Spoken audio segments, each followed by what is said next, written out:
Hi friends, welcome back to ദൻസാസ് world. ഇന്ന് ഞാൻ വന്നിരിക്കുന്നത് ഒരു ബീഫ് റോസ്റ്റിൻ്റെ റെസിപ്പി ആയിട്ടാണ്. വളരെ നല്ല ടേസ്റ്റുള്ള ഒരു റെസിപ്പിയാണിത്. കാരണം നമ്മൾ ബീഫ് റോസ്റ്റ് എന്ന് പറയുന്നത് നമുക്കറിയാം നന്നായിട്ട് വരട്ടിയെടുത്തിട്ട് ഉണ്ടാക്കുന്നതാണ്. അതുപോലെ തന്നെ ഞാനിവിടെ ഇരുമ്പിൻ്റെ ചീനിച്ചട്ടിയിലാണ് ഇത് ഉണ്ടാക്കുന്നത്. അതുകൊണ്ട് തന്നെ ഒരു പ്രത്യേക ടേസ്റ്റാണ്. അപ്പോൾ നമുക്കിത് എങ്ങനെയാണ് ഉണ്ടാക്കുന്നതെന്ന് നോക്കാം. അതിന് മുന്നേ ചാനൽ ആദ്യമായിട്ട് കാണുന്നവരാണെങ്കിൽ ലൈക്ക് ചെയ്യാനും ഷെയർ ചെയ്യാനും പിന്നെ സബ്സ്ക്രൈബ് ചെയ്യാനും മറക്കരുത്. അപ്പോൾ നമുക്ക് ബീഫ് റോസ്റ്റ് ഉണ്ടാക്കാൻ വേണ്ടിയിട്ട് ആദ്യമായിട്ട് ആവശ്യം ബീഫ് തന്നെയാണ്. അപ്പോൾ ഞാനിവിടെ ഒരു 1/2 കിലോ ബീഫ് ഉപ്പും മുളകും മല്ലിപ്പൊടിയും ഒക്കെ പുരട്ടിയിട്ട് ഇവിടെ വെച്ചിട്ടുണ്ട്. അതുപോലെ മഞ്ഞൾപ്പൊടി ഇതിൽ പുരട്ടിയിട്ടുണ്ട്, ഞാൻ പറയാൻ വിട്ടുപോയി. അത് ഞാനൊരു അരമണിക്കൂറൊന്ന് മാറ്റി വെക്കുന്നുണ്ട്. പിന്നെ നമുക്കതിലേക്ക് ആവശ്യമായിട്ടുള്ളത് ഒരു വലിയ തക്കാളി, അതുപോലെ 2 വലിയ ഉള്ളി, പിന്നെ വെളുത്തുള്ളിയാണ്. അതൊരു 3-4 വെളുത്തുള്ളി ചെറിയ പീസായിട്ട് കട്ട് ചെയ്ത് വെച്ചിട്ടുണ്ട്. അതുപോലെ ഒരു കഷ്ണം ഇഞ്ചി ഞാനിങ്ങനെ ചെറുങ്ങനെ കട്ട് ചെയ്ത് വെച്ചിട്ടുണ്ട്. പിന്നെ ഒരു 5-8 പച്ചമുളക് ഞാനിവിടെ എടുത്തിട്ടുണ്ട്. അതിങ്ങനെ നീളത്തിലിങ്ങനെ ചീന്തി വെച്ചിട്ടുണ്ട്. നമ്മളിത് ഉള്ളിയും തക്കാളിയും ഇഞ്ചിയും പച്ചമുളകും ഒക്കെ ഒരു കുക്കറിലേക്ക് ഇട്ട് കൊടുക്കുക ചെയ്യുന്നത്. ചീനച്ചട്ടിയിലിട്ടിട്ട് ഇത് തക്കാളി ഉള്ളിയൊന്നും ആദ്യം വാട്ടിയെടുക്കുന്നില്ല. അപ്പോൾ എല്ലാം കൂടി ഒരുമിച്ചിട്ട് കുക്കറിലിങ്ങനെ കുക്ക് ചെയ്യുകയാണ് ചെയ്യുന്നത്. അപ്പോൾ നമ്മൾ അരമണിക്കൂർ അവിടെ മാറ്റി വെച്ച ഇതും കൂടി നമ്മൾ ബീഫും കൂടി ഇതിലേക്ക് ആഡ് ചെയ്ത് കൊടുക്കുന്നുണ്ട്. ഇനി ഇതിലേക്ക് ആവശ്യത്തിന് വെള്ളം ഒഴിച്ചിട്ട് നമുക്കിതൊന്ന് വേവിച്ചെടുക്കണം. അപ്പോൾ ഒരുപാട് വെള്ളം ഒഴിക്കേണ്ട, നമുക്കറിയാം ഇത് ബീഫിൽ നിന്നൊക്കെ വെള്ളം ഇറങ്ങി വരും. അപ്പോൾ നമുക്ക് ആവശ്യത്തിനൊരു ഇത്തിരി ഒരു 1/4 ഗ്ലാസ് ആയിട്ട് വെള്ളം ഒഴിച്ചാൽ മതി. അപ്പോൾ നമുക്കൊരു ഇത്തിരി വെള്ളം അതിലേക്ക് ചേർത്ത് കൊടുക്കാം. ഇനി നമുക്കെല്ലാം കൂടി നന്നായിട്ടൊന്ന് മിക്സ് ചെയ്ത് കൊടുക്കണം. നമ്മളെ ഉള്ളിയും തക്കാളിയും ബീഫും എല്ലാം കൂടി ഒന്ന് ഇതുപോലെ ഒന്ന് നന്നായിട്ടൊന്ന് മിക്സ് ചെയ്ത് കൊടുക്കാം. എന്നിട്ട് നമുക്കിത് കുക്കറിലിട്ടിട്ട് ഇതൊന്ന് വേവിച്ചെടുക്കണം. അപ്പോൾ നമുക്കറിയാം ബീഫിന് ഒരുപാട് വേവുള്ളതാണ്. അതുകൊണ്ട് നമ്മൾ ഒരുപാട് ടൈം തന്നെ വേവിച്ചെടുക്കണം. ഞാനിവിടെ ഒരു 10 വിസിൽ വെച്ചിട്ട് വേവിച്ചെടുത്തതാണ് ബീഫാണ് ഇവിടെ ഉള്ളത്. അപ്പോൾ 10 വിസിൽ ഞാൻ മീഡിയം ഫ്ലെയിമിലിട്ടിട്ട് വേവിച്ചതാണ്. അതുപോലെ തന്നെ ഒരു 5 മിനിറ്റ് സിമ്മിലിട്ടിട്ടും വേവിച്ചതാണ്. അപ്പോൾ നമ്മൾ ബീഫ് ആവി പോയതിന് ശേഷം തുറന്ന് നോക്കുമ്പോൾ നന്നായിട്ട് ഇവിടെ കുക്കായിട്ടുണ്ട്. ഇനി നമ്മൾ ഒരു ചീനച്ചട്ടിയിലേക്ക് ഇതൊക്കെ മാറ്റി കൊടുക്കുകയാണ് ചെയ്യുന്നത്. ചീനച്ചട്ടിയിലിട്ട് കൊടുത്തതിന് ശേഷം നമ്മളിത് നന്നായിട്ട് തന്നെ ടൈം എടുത്തിട്ട് ഇത് വരട്ടിയെടുക്കണം. എന്നാൽ മാത്രമേ നമുക്കൊരു പ്രത്യേക ടേസ്റ്റ് കിട്ടുള്ളൂ. അപ്പോൾ ഞാനിവിടെ അടുപ്പത്ത് വെച്ച് കൊടുത്തിട്ടുണ്ട്. ഇനി നമുക്കിതൊന്ന് വരട്ടിയെടുക്കണം. അതുപോലെ ഞാനിവിടെ ഇന്ത്യൻ ബീഫാണ് എടുത്തിട്ടുള്ളത്. അപ്പോൾ നമുക്കിവിടെ ഇന്ത്യൻ ബീഫ്, അതുപോലെ പാകിസ്ഥാൻ ബീഫ്, ഓസ്ട്രേലിയൻ ബീഫ് എന്നൊക്കെ പറഞ്ഞിട്ട് പലതരത്തിലുള്ള ബീഫ് കിട്ടുന്നുണ്ട്. അപ്പോൾ നമുക്കറിയാം നമ്മൾ ഇന്ത്യൻ ബീഫിന് തന്നെയാണ് ഒരു പ്രത്യേക ടേസ്റ്റ് ഉള്ളത്. അപ്പോൾ അത് തന്നെ അന്ന് ഞാൻ കുക്ക് ചെയ്യാൻ എടുക്കുന്നത്. അപ്പോൾ ഇതാ ഒരു 10-15 മിനിറ്റ് കഴിയുമ്പോഴേക്ക് നമ്മളെ വെള്ളമൊക്കെ ഒന്ന് നന്നായിട്ടൊന്ന് വറ്റി കിട്ടിയിട്ടുണ്ട്. ഒരു മീഡിയം ഫ്ലെയിമിലിട്ടിട്ടൊന്ന് വെള്ളം ആദ്യം ഒന്ന് നിങ്ങൾ വറ്റിച്ചെടുക്കുക.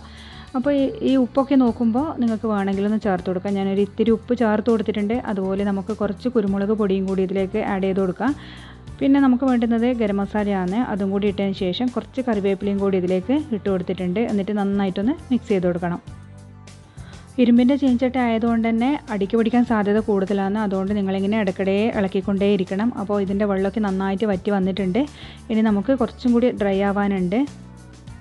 ഈ ഒരു സമയത്ത് നോക്കിയിട്ട് നിങ്ങൾക്ക് ഉപ്പോ മുളക് പൊടിയോ അങ്ങനെ എന്തെങ്കിലും ആവശ്യമുണ്ടെങ്കിൽ ചേർത്ത് കൊടുക്കാം. അപ്പോൾ ഞാനിതിൽ വേറൊന്നും ചേർത്ത് കൊടുക്കുന്നില്ല, എല്ലാം കറക്റ്റായിട്ട് തന്നെ ഉണ്ട്. അപ്പോൾ ഒരു 10 മിനിറ്റും കൂടി കഴിയുമ്പോഴത്തേക്ക് നമ്മളെ ബീഫ് ഇതാ നന്നായിട്ട് ഡ്രൈ ആയി വന്നിട്ടുണ്ട്. ഇനിയാണ് നമുക്ക് പണിയുള്ളത്. ഇനിയാണ് നന്നായിട്ട് നമ്മൾ വരട്ടിയെടുക്കുന്നത്. ഇനി നമ്മൾ ഫ്ലെയിം ഒന്ന് ഹൈ ആക്കി കൊടുത്തിട്ട് നന്നായിട്ട് വരട്ടിയെടുക്കണം. അപ്പോൾ ബീഫിൻ്റെ ഈ കളറൊക്കെ ഒന്ന് മാറിയിട്ട് ഒരു ബ്ലാക്ക് കളറായിട്ട് വരണം. അപ്പോഴാണ് നല്ല പ്രത്യേക ടേസ്റ്റ് ഉണ്ടാക്കുന്നത്. അപ്പോൾ ഞാനിപ്പോൾ ഇവിടെ ചപ്പാത്തിക്ക ഉണ്ടാക്കുന്നത്, അതുകൊണ്ട് നന്നായിട്ട് അങ്ങ് വരട്ടിയെടുക്കുന്നില്ല. ഈ ഒരു സമയത്ത് കുറച്ച് നമ്മൾ വെളുത്തുള്ളി ചതക്കിയതും കൂടി ചേർത്ത് കൊടുക്കുന്നുണ്ട്. അപ്പോൾ ഒരു പ്രത്യേക ടേസ്റ്റ് ഉണ്ടാവും നമ്മൾ ബീഫ് വരട്ടിയതിന്. അപ്പോൾ ഒരു 5-6 വെളുത്തുള്ളി എടുത്തിട്ട് ഇതുപോലെ ഒന്ന് ചതക്കിയിട്ട് ഇതിലേക്ക് ചേർത്ത് കൊടുക്കാം. ഇതുപോലെ നമ്മൾ ടൈം എടുത്തിട്ട് ബീഫൊക്കെ കുക്ക് ചെയ്ത് കഴിഞ്ഞാൽ നല്ല ടേസ്റ്റാണ് ഉണ്ടാകുക. നമ്മൾ ചപ്പാത്തിക്കും വെള്ളയപ്പത്തിനും ഒക്കെ നല്ല ടേസ്റ്റ് ഉണ്ടാവും കഴിക്കാൻ വേണ്ടിയിട്ട്. അതുപോലെ തന്നെ നെയ്ച്ചോറിനായി കഴിഞ്ഞാൽ, നമ്മൾ സാധാരണ ചോറിനായി കഴിഞ്ഞാൽ ഒരു പ്രത്യേക ടേസ്റ്റ് തന്നെയാണ് ഈ ബീഫ് റോസ്റ്റ് കഴിക്കാൻ. അപ്പോൾ നന്നായി വരണ്ട് കിട്ടിയാൽ നമുക്ക് ചിലപ്പോൾ അടിക്ക് പിടിക്കുന്നതായിട്ട് തോന്നും. ആ ഒരു സമയത്ത് നമുക്കിതിലേക്ക് വെളിച്ചെണ്ണ ചേർത്ത് കൊടുക്കാം.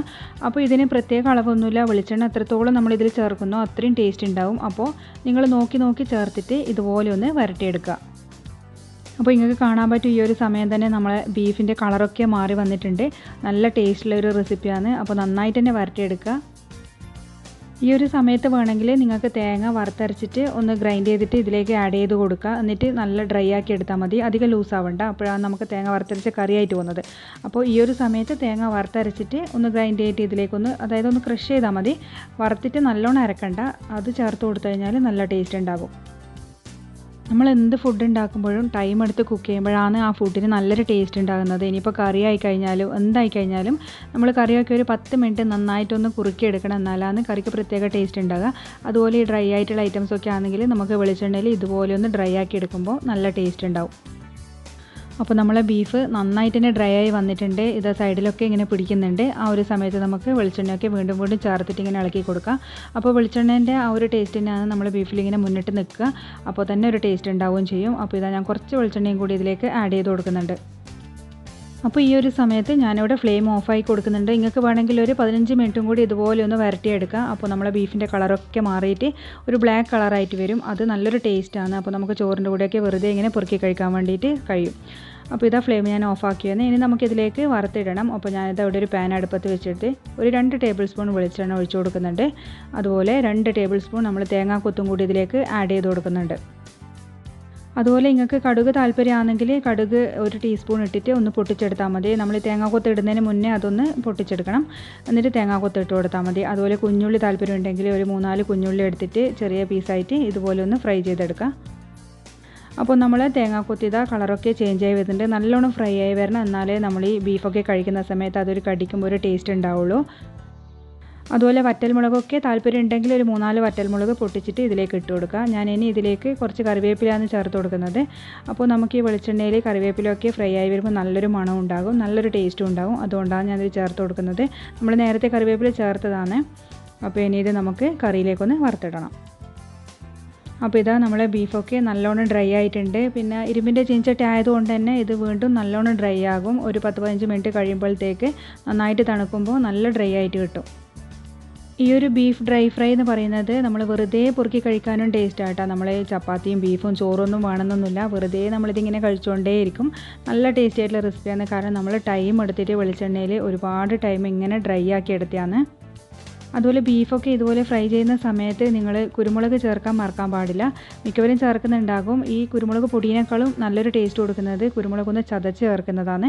അതുപോലെ വെളുത്തുള്ളി ഞാൻ ലാസ്റ്റ് ചതക്കി ചേർത്തിട്ടുണ്ടായിരുന്നു. അപ്പോൾ വെളുത്തുള്ളി നല്ലൊരു ടേസ്റ്റ് ഉണ്ടാവും നമ്മൾ ഈ ബീഫിന് ലാസ്റ്റോട്ട് ചേർക്കുന്ന സമയത്ത്. അപ്പോൾ ഈ ഒരു റെസിപ്പി എല്ലാവരും ഉണ്ടാക്കി നോക്കുക. എല്ലാവർക്കും ഇഷ്ടമായെന്ന് വിചാരിക്കുന്നു. നമ്മൾ ഈ ചോറിനായാലും ചപ്പാത്തിക്കായാലും വെള്ളയപ്പത്തിനായാലും നിങ്ങൾ എന്തായാലും ഒന്ന് ട്രൈ ചെയ്ത് നോക്കുക. എന്നിട്ട് കമൻറ്റ് ബോക്സിൽ നിങ്ങളുടെ അഭിപ്രായങ്ങളൊന്ന് പറയാം. അതുപോലെ ഈ ഒരു സെയിം മസാല തന്നെ നമുക്ക് ബീഫ് ബിരിയാണി ഉണ്ടാക്കുമ്പോഴും ഉപയോഗിക്കാം. ഈ ഒരു മസാല കുറച്ചൊന്ന് ഗ്രേവി ആക്കി എടുത്താൽ മതി. എന്നിട്ട് നമ്മൾ സാധാരണ ബിരിയാണീൻ്റെ റൈസ് അതിൻ്റെ മേലെ ഇട്ട് കൊടുത്തിട്ട് ദം വെച്ച് കൊടുത്താൽ മതി. അതായിരിക്കും നല്ലൊരു ടേസ്റ്റ് ഉണ്ടാകുക. പിന്നെ ദം വെച്ച് കൊടുക്കുമ്പോൾ നമുക്കറിയാമല്ലോ ആ ബീഫിൻ്റെ ആ ഒരു ടേസ്റ്റൊക്കെ നമ്മൾ റൈസിലേക്കൊക്കെ ഇറങ്ങി വരുന്നുള്ളത്. അപ്പോൾ നമുക്കിനി അടുത്ത വീഡിയോയിൽ പുതിയൊരു റെസിപ്പിയുമായിട്ട് കാണാം. Thank you for watching.